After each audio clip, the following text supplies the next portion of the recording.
terrified eyes. I never did sing to you, Leo. Not really. You, of all people. It's my biggest regret. Now, see, I'm sad again. January 10th. As I said last week, I washed my mind all over the place. Since the idea, and ideal, is to erase myself from wherever and whenever I am, I think I should not allow myself to become too attached to any one location, not even Enchanted Hill, as I call it now, or to any particular time of day or night. So that's why this morning I was riding my bike in search of a new place to meditate. Cinnamon was hitching a ride in my pocket. As I rode past a cemetery, a splash of brightness caught my eye. It was a man sitting in a chair in front of a gravestone. At least I think it was a man. He was so bundled up against the cold.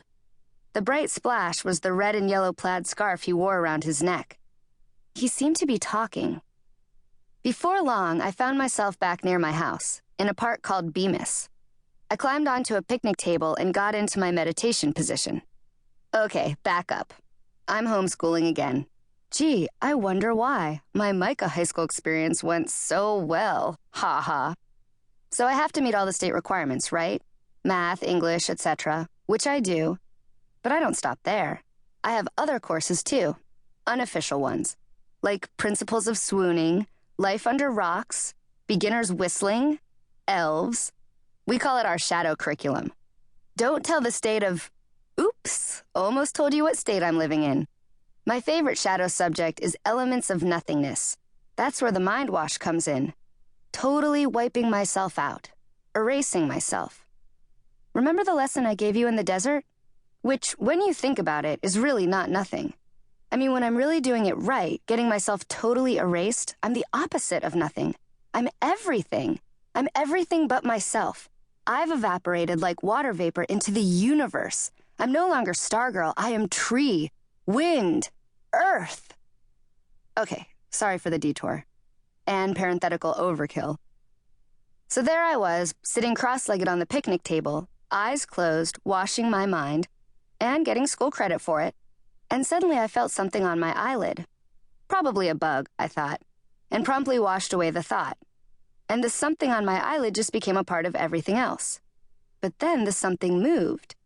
It traced across my eyelid and went down my nose and around the outline of my lips.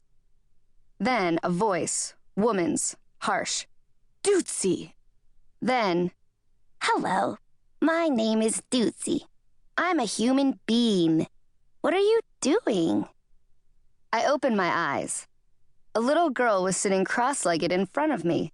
A lady was hurrying toward us, appearing stricken, saying, I'm so sorry. My daughter gets away from me sometimes. I'm really sorry. It's okay, I said.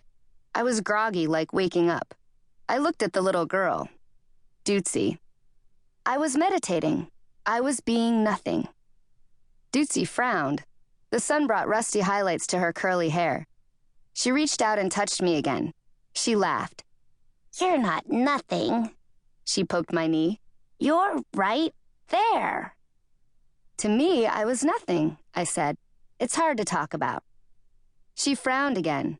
Suddenly, her mouth and eyes shot open. You pretended. I nodded. Sort of. She studied me. Are you a magician? Nope. She beamed. I'm a magician. Really? Aren't I, Mommy? A regular Houdini. Dootsie climbed down from the table. I can make myself disappear. Watch. She squeezed her eyes shut. She whispered something I couldn't make out. She stood at attention and turned around 3 times. She whispered again. A slow-moving grin came over her little round face. I looked around. Where are you? She giggled. I'm right here. You can hear me, but you can't see me. I swished my hands in front of me. Hello? Hello? Dootsie, are you there? Dootsie's eyes goggled. She whispered, Mommy, she doesn't even hear me. Her mother winked at me. Dootsie, say something to the nice girl so she'll know you're there. Suddenly, Dootsie's eyes double-goggled, and she shrieked, A mouse! And came leaping at me very visibly. Cinnamon must have wondered...